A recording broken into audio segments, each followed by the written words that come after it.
ஆண்டவருடைய பரிசுத்தமுள்ள நாமம் மகிமைப்படுவதாக. கர்த்தருடைய பிள்ளைகளே, நீங்க நல்லா இருக்கிறீங்களா?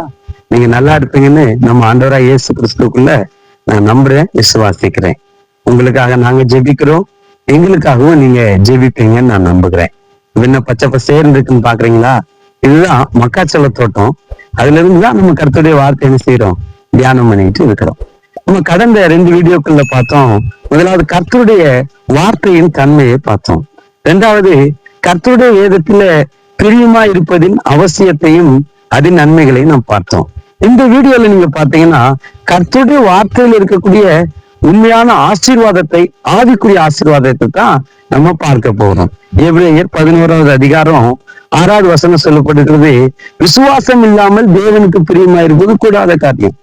ஏனெனில் தேவனிடத்தில் சேர்கிறவன் தேவன் உண்டென்றும் அவர் தம்மை தேடுகிறவர்களுக்கு பலன் அளிக்கிறார் என்று நம்பணும். பாருங்க, அப்ப விசுவாசம் இல்லாம ஆண்டவருக்கு பிரியமா இருக்க முடியாது. இன்னைக்கு நாம் ஆண்டவரிடத்துல நன்மைகளை பெற்றுக் கொள்வதற்காக வருகிறோம். நாம் ஆண்டவரிடத்தில் நன்மைகளை பெற்றுக்கொள்ள வர வேண்டுமே, ஆனால் விசுவாசத்தோடு கூட வர வேண்டும். உலக புகழ்பெற்ற கர்த்தருடைய ஊழியத்தை செய்த பாலியாங்கீச்சர் சொல்கிறார், நாம் தேவனிடத்தில் ஒன்றை பெற்றுக்கொள்ள வேண்டுமானால் விசுவாசம் என்கிற தட்டை ஏந்தி கொண்டு வர வேண்டுமா?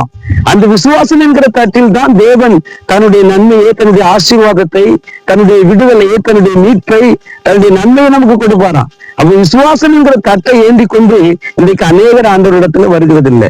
ஆண்டவரிடத்துல அநேகர் வருகிறோம், ஆனால் பெற்றுக்கொள்ளும்படி நம் கையில் இருக்கிற அந்த தட்டு கோப்பையானது விசுவாசமா இல்லாதபடி அவிசுவாசமா இருக்கு. சில இடத்துல இருதய கடினமா இருக்குது, அதனாலதான் பெற்றுக்கொள்ள முடியல.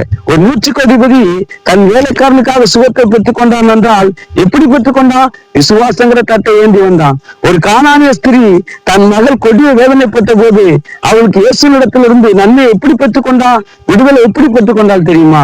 விசுவாசங்கிற தட்டை ஏந்தி வந்தார். இன்றைக்கு நாம் பெற்றுக்கொள்ள முடியாமல் போறது காரணம் என்ன தெரியுமா? நம்ம விசுவாசங்கிற தட்டை ஏந்தி வர்றதுக்கு பின்னாடி அவிசுவாசங்கிற தட்டை ஏந்தி வருகிறோம், இறுதிய கடினங்கிற தட்டை ஏந்தி வருகிறோம். இன்னைக்கு விசுவாசம் நமக்குள் தேவை. அப்பதான் நம்ம ஆண்டவரிடத்துல இருந்து நன்மைகளை, ஆசீர்வாதத்தை பெற்றுக்கொள்ள முடியும். அப்ப விசுவாசம் எனக்குள்ள இல்லையே, விசுவாசத்தில் நான் குறைவா இருக்கிறேனே அப்படின்னு நீங்க ஃபீல் பண்றீங்களா? அப்ப எனக்குள்ள விசுவாசம் வரணுமே, அவிசுவாசம் நீங்கணுமே, நான் என்ன செய்யணும்னு கேக்குறீங்களா? மார்க் 9வது அதிகாரத்துல கூட ஒரு தகப்பன் தன்னுடைய மகன் பிசாசினாலே கொடிய வேதனைப்படுகிறான், அவனுக்காக இயேசு இடத்துல வருகிறான். அப்ப இயேசு சொல்லுறாரு, நீ விசுவாசித்தா உனக்கு சுகம் கிடைக்குங்கிறாரு மகனுக்கு. அப்ப அவன் சொல்லுகிறான், எனக்கு இருக்கிற அவிசுவாசம் நீங்க ஆண்டவரே, விசுவாசத்துல குறைவா இருக்கிறேன் என்று தன்னை ஒத்துக்கொள்கிறதை நாம் அங்க பார்க்கிறோம். கர்த்தர் அவனை சுகமாக்குறதையும் நாம் பார்க்கிறோம். அப்படியானால் நம்ம அவிசுவாசம் நீங்க வேண்டும், விசுவாசம் உண்டாக வேண்டுமானால் அந்த விசுவாசம் எப்படி நமக்குள்ளே வரும்? விசுவாசிக்க வேண்டும் என்று இயேசு சொன்னார் என்றால் அந்த விசுவாசம் எப்படி வரும் என்று இயேசு சொல்லுவாரே. ரோமர் 10வது அதிகாரம் 17வது வசனத்தில் சொல்லப்பட்டிருக்கிறது, கேள்வியினால் விசுவாசம் வரும், கேள்வி தேவனுடைய வார்த்தையினால் வரும். அப்படியானால் என்ன? விசுவாசம் நமக்குள் வர வேண்டுமானால் தேவனுடைய வார்த்தையை கேட்க வேண்டும். நாம் தேவனுடைய வார்த்தையை கேட்கும் போது அந்த வார்த்தை நமக்குள் விசுவாசத்தை உண்டாக்குகிறது.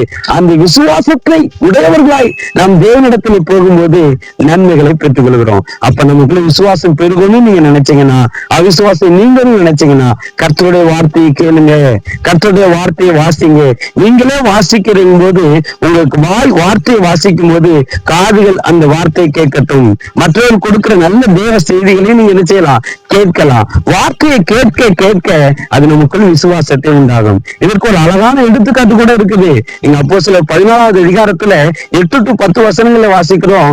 பிறவியிலிருந்து ஒரு மனிதன் முடவனா இருக்கிறான், லிஸ்துராங்கிற ஒரு பட்டணத்துல. பவுல் அங்க போய் வசனத்தை பேசிக் கொண்டிருக்கிறார், அவன் அதை கேட்டுக்கொண்டே இருக்கிறான். உடனே பவுல் பிரசங்கத்தின் நடுவிலே சொல்கிறார், அவன் கேட்க கேட்க அவனுக்குள் விசுவாசம் உண்டாகிவிட்டதை பவுல் பார்த்து இயேசுவின் நாமத்தில் எலும்பி நடன்னு சொன்ன போது பிறவியிலிருந்து முடவனாயிருந்த அந்த மனிதன் எலும்பி நடக்கிறான். எப்படி அவனுக்கு சுகம் உண்டாயிற்று? கர்த்தருடைய வார்த்தையை கேட்டான், கேட்டதுனால விசுவாசம் வந்தது, அந்த விசுவாசத்தினால் சுகம் வந்தது. இதுதான் தேவனுடைய பிள்ளைகளே, தேவனிடத்திலிருந்து நன்மையை பெற்றுக் கொள்வதற்கான வழி. இதனை மறந்து போக கூடாது. உங்களுக்காக இப்போது நான் ஜெபிக்கிறேன். பரிசுத்த பிதாவே, உமக்கு நன்றி செலுத்துகிறோம். விசுவாசம் என்கிற அந்த தட்டை ஏந்தி கொண்டு தேவனிடத்துல வந்து தேவனிடத்தில் நன்மைகளை பெற்றுக்கொள்ள தேவனுடைய பிள்ளைகளுக்கு கிருபை தாங்க. தேவனுடைய வார்த்தையை கேட்டு விசுவாசத்துல பலனடைய உதவி செய்யுங்க. நீங்க அப்படி செய்யப்படுறதுக்காக உமக்கு நன்றி. இயேசுவின் நாமத்தில் நல்ல பிதாவே, ஆமீன். கர்த்தருடைய பிள்ளைகளே, அடுத்த வீடியோல நம்ம பார்க்கலாம். நம்ம சேனலை சப்ஸ்கிரைப் பண்ண மறக்காதீங்க, பெல் பட்டனை அழுத்த மறக்காதீங்க, உங்க நண்பர்களுக்கு அறிமுகப்படுத்தவும் மறக்காதீங்க. கர்த்தர் உங்களை ஆசீர்வதிப்பாராக. ஆமீன்.